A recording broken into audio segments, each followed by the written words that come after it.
when I hear grit, I think of, stick-to-itiveness, making major sacrifices to just kind of get to that next level that you want to be at, that you need to be at.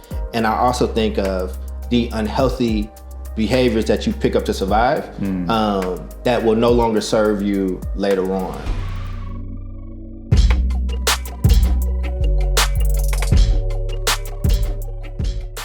So I got another word that comes to mind that I have mixed feelings about, but I'd love to get your reaction to. Okay. Grit. Grip? Grit. Grit. Oh, yeah. Yep. Wrote a book about it. Yep. What comes to mind is something that I necessarily needed at the time, but that we need to evolve for young people coming after us. I think about the things that I had to learn and pick up to survive and kind of get through and get by. And in some ways I got lucky. Yeah.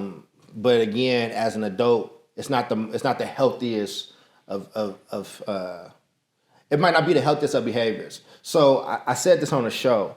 When you raise somebody in the jungle and they learn how to survive in the jungle and there's jungle rules, and then that person gets a modicum of success, whether it's academic or business-wise, whatever, and now you put them in like a business office. All the things that he might have accomplished or did or survived, now become can become somewhat of a hindrance or have you looked down upon in this new space. Right. And so, I'm writing a new book right now called Crack Baby Residue, which is a follow-up to that first one. But one of the questions that I'm asking, is it really the rose that grew from concrete, or is it nigga fuck you?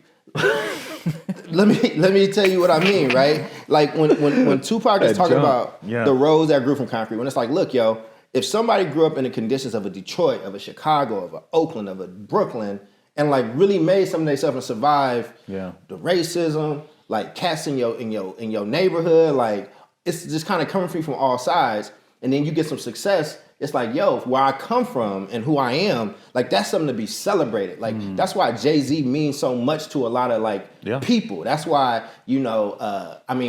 Virgil just passed away, but Virgil Abloh being a kid in Chicago talking about fashion, right? In like old school South Side Chicago, and his friend is Kanye West. Yeah, right. Like this is not.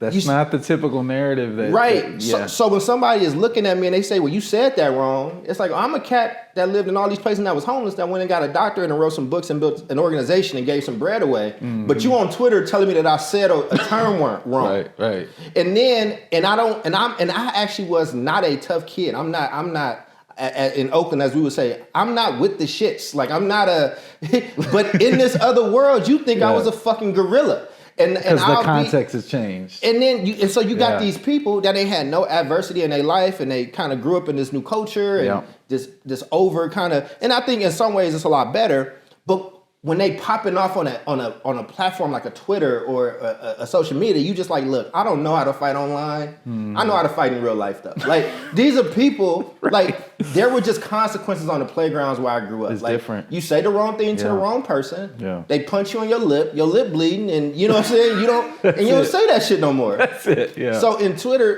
land and social media land of the day, you don't have that. So when you say grit or we're talking about these things, I am thinking of warriors, men and women that made it through something that should be celebrated, and everybody's trying to make themselves better.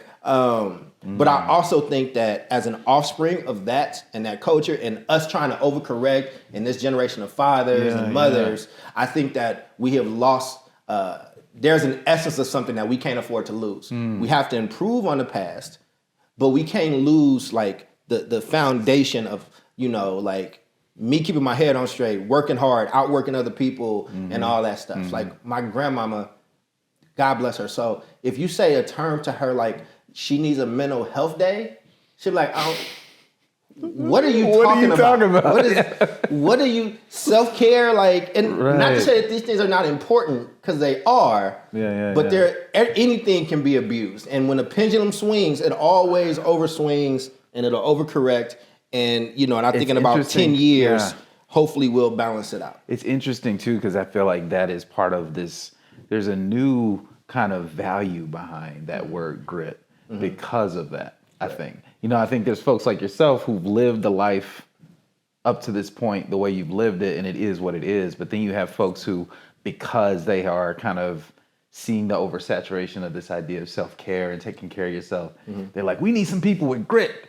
Right. And they say it with this way that's like, it's some kind of novel thing. And it's like, man, that's been in the ether for a long time, but now there's some added level of value to it. I think in the 2021. And I know I give super long answers, so sorry about that. Nah, bro. But here's what I do know, and this is why I'm a win in certain ways. Yeah. Winning ain't even about talent at this point. It's about who gonna show up and who can just kind of stay in it. To be honest with you, and what I mean by that is like, it's kind of not hard to outwork people in this upcoming generation.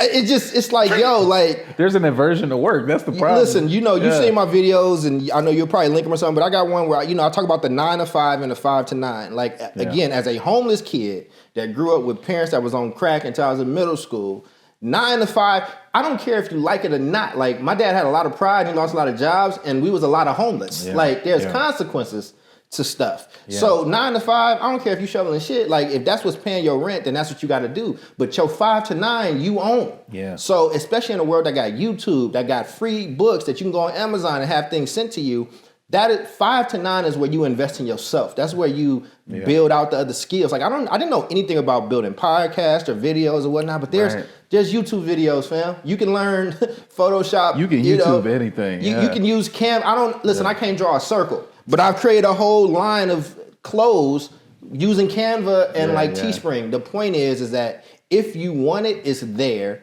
And if and some of these people don't have, some people got brittle spirits, man. Like, and they break real easy. And some people don't. You know what I'm saying? And I'm blessed for living in all those places. I'm blessed for living in those 4 shelters because I know what a rock bottom can be. Yeah. And it's more than just like, read some nasty comments on Twitter. Right. It's like, my feelings hurt. So if you can keep that and you willing to work, man, you can do some shit. Yeah.